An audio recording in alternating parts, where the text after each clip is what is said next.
también. Las primeras leyes para proteger los derechos de los niños aparecieron en la Inglaterra de hace más o menos como 200 años, precisamente porque fue el primer país en obtener rápido crecimiento económico, en generar más riqueza y por consiguiente en generar más posibilidades educacionales, lo cual permitió una mayor cantidad de gente con formación universitaria que abogó, que defendió la causa de los obreros. Sí.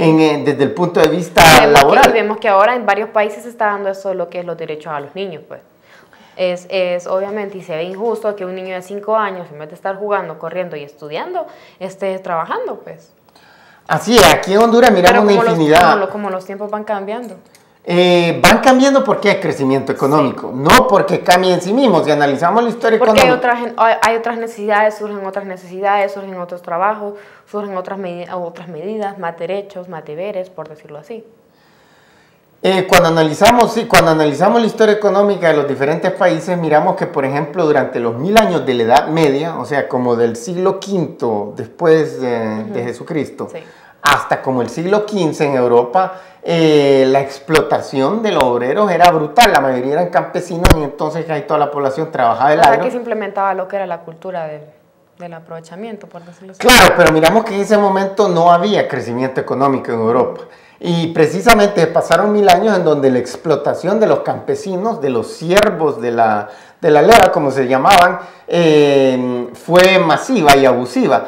Miramos que los primeros progresos comienzan en el siglo XVI, cuando las economías europeas comienzan a crecer un poquito. Y los grandes progresos comenzaron a apreciarse hasta comienzos del siglo XIX, cuando ciertos países como Inglaterra comenzaron a tener un crecimiento realmente fuerte.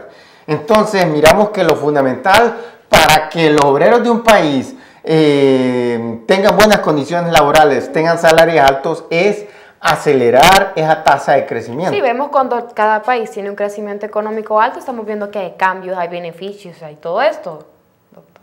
Claro. Sí, o sea. Sí, entonces. Sí, no, definitivamente. La clave es eso, acelerar la tasa de crecimiento, y la tasa de crecimiento se acelera teniendo gobernantes competentes. Por ejemplo, en Inglaterra, si analizamos, Inglaterra comenzó a tener crecimiento más rápido que el resto de Europa, Inglaterra y Holanda en el siglo XVI, y fue precisamente los dos gozaron de los mejores reyes de la época, sí, que eran los más inteligentes, los más preparados. Y en Europa se daba esto de la monarquía, y por eso es que muchos países se dieron guerras, tuvieron bastantes conflictos. Claro, pero... Porque ya la gente no empezó a aceptar esto.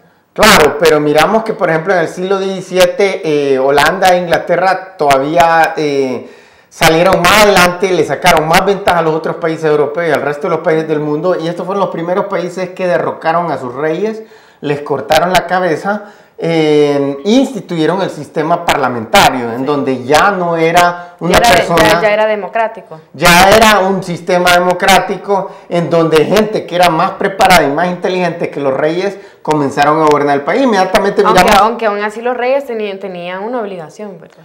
Tenían que lo que era eso de preparación, lo que era eso de estudiar, leer libros, prepararse, todo ese tipo de cosas que ellos llevaban. Miren, en el siglo XVII le quitaron el poder. En Inglaterra y Holanda se lo quitaron a los reyes. Ellos todavía seguían ahí, pero con poderes sumamente disminuidos, y la figura fundamental de poder se volvió el Parlamento. Y miramos que las tasas de crecimiento en estos países se aceleraron considerablemente. En cambio, España, por ejemplo, que nos gobernaba en ese entonces, España fue gobernada en ese entonces por 3 reyes Habsburgo que eran sumamente tontos, sumamente incluso retrasados mentales, como se casaban entre primos usualmente, muchos de ellos salían... el ligue de la realeza. Sí, se casaban, decía, entre sangre azul, decían ellos. La realidad es que terminaba produciendo taras mentales y una gran incompetencia en la administración pública. Entonces España sufrió grandísimas hambrunas en el siglo XVII, mientras que Inglaterra y Holanda vieron considerables progresos.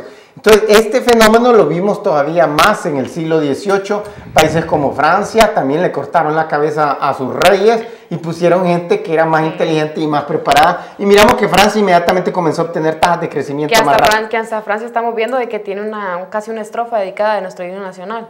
Así es, sí, precisamente. La Revolución Francesa fue una de las que se escuchó allá sobre el Atlante, ¿verdad? Así es, porque precisamente inspiró una gran cantidad de gobiernos en el mundo, después inspiró a los países latinoamericanos décadas más tarde a que rompieran con el gobierno colonial monárquico de España, que durante 2 o 3 siglos no se vio ningún progreso en Latinoamérica. Entonces, inmediatamente, como Latinoamérica rompió con España y comenzó a poner gente que no eran ningunos genios ni brillantes, pero por lo menos eran más preparados y más inteligentes que los reyes de antaño, las tasas de crecimiento en Latinoamérica se aceleraron. No mucho, pasó como de 0.1% anual pero a 0.4%. empezó a moverse lo que fue el crecimiento económico. O sea, se empezó a mover un poquito más, por lo menos. Y empezaron a cambiar. Se mejoró un poco, pues hubo... Pero la cultura viene ya de antaño, entonces. O sea, a lo que vamos es que decíamos que la culpa del retraso en Honduras es cultural. Y resulta que miramos que cuando analizamos la historia económica de los diferentes países del mundo, encontramos que la cultura sí existe, pero... Fue cambiando a medida poco a poco. Cambia fundamentalmente en la medida que la tasa de crecimiento se acelera. Entre más se acelera, más cambia la cultura de un país. Pero hay culturas de países que sigue siendo la misma, como digamos el patriotismo que tienen varios países. O sea, pero cuando la tasa de crecimiento es rápido, fijándonos ya en lo que es cambia bastante incluso eso. Por ejemplo, en Europa, en la Primera Guerra Mundial, se llevó a cabo bajo un espíritu de gran nacionalismo. Cada uno de esos países creía que su cultura era la mejor. Francia creía que tenía la mejor cultura, Alemania pensaba que tenía su mejor cultura, la mejor cultura del mundo, Inglaterra... Y que deben implementarlo los demás países. Exacto, y querían obligar a los otros países a rajatabla a abrazar esa cultura. Entonces, claro, se fueron al encontronazo, a la guerra, y esa guerra causó 10 millones de muertos, fue terrible. Después de esa guerra, ellos quedaron un tanto así conmocionados y empezaron a renunciar a esa idea de que el nacionalismo...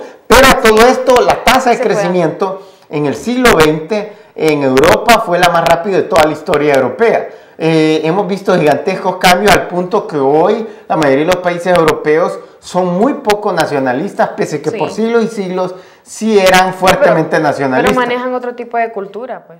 O sea, la cultura cambió a raíz del rápido crecimiento económico. Vemos que todo a medida va poco a poco el crecimiento económico y cosas que surgen a través del país van cambiando y van mejorando lo que es la cultura, pero cosas que ya se tienen como de antaño, como digamos los bailes tradicionales, lo que son las culturas tradicionales que tiene el país, sus comidas, por decirlo así, las culturas de su país, de su territorio y las religiones que se están dando en todos los países. Como hablábamos en la otra ocasión, de que cada sector del mundo tiene como ya su cultura establecida de lo que es la manera de religión.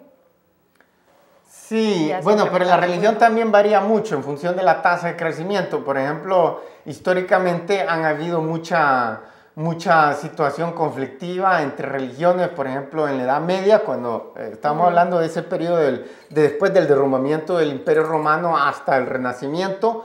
Eso es que un periodo como de 1000 años en Europa. En ese periodo no hubo crecimiento económico en Europa y en casi ninguna otra región del mundo, y miramos que, por ejemplo, Europa estuvo en guerra durante el siglo XI, XII y XIII con el Medio Oriente, la religión cristiana, las famosas cruzadas, contra la religión musulmana. La religión musulmana estaba en expansión y amenazaba a invadir Europa, y Europa contraatacó lanzando cruzadas que incursionaron directamente a Jerusalén para expulsar a los musulmanes. Perdón. No, que se ha mantenido todo eso, Leo. Sí, o sea, entonces miramos que en el momento en que eran pobres había guerra en gran escala entre religiones. De ahí en el siglo XVI y XVII también hubo grandes guerras entre católicos y protestantes en casi todos los países europeos. En ese momento las tasas de crecimiento... Vemos que no es correcto tampoco. ¿Cómo? Vemos que no es correcto, Leo. Claro, no, matar siempre es malo, pero el punto es que cuando la gente es pobre, la gente se desespera.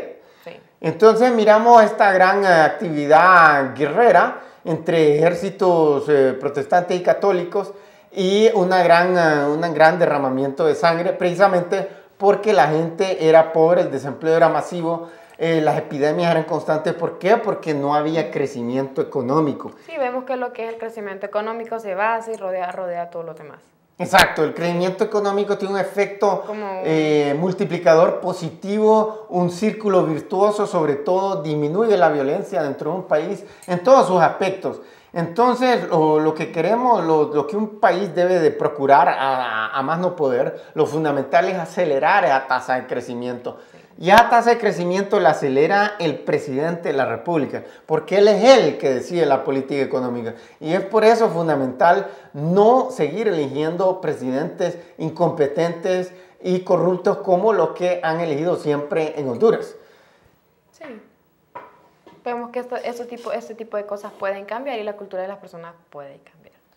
Sí, o sea, la cultura de Honduras va a mejorar, ninguna cultura es estática, a menos que no haya crecimiento económico. Pero también viéndolo desde otro punto de vista, sabemos que nuestra cultura es rica en un montón de cosas. Y tal vez nosotros no nos estamos dando cuenta de ese tipo de cultura que nosotros pertenecemos. Digamos, decimos, Honduras no tiene nada, Honduras no goza de nada, el progreso de Honduras se estanca en lo que es la idea monetaria. Pero si nosotros no cambiamos nuestra manera de pensar y pensamos en nuestro futuro, tanto en nuestra familia, moviendo solo un dedo y cambiando nuestra manera de pensar, podemos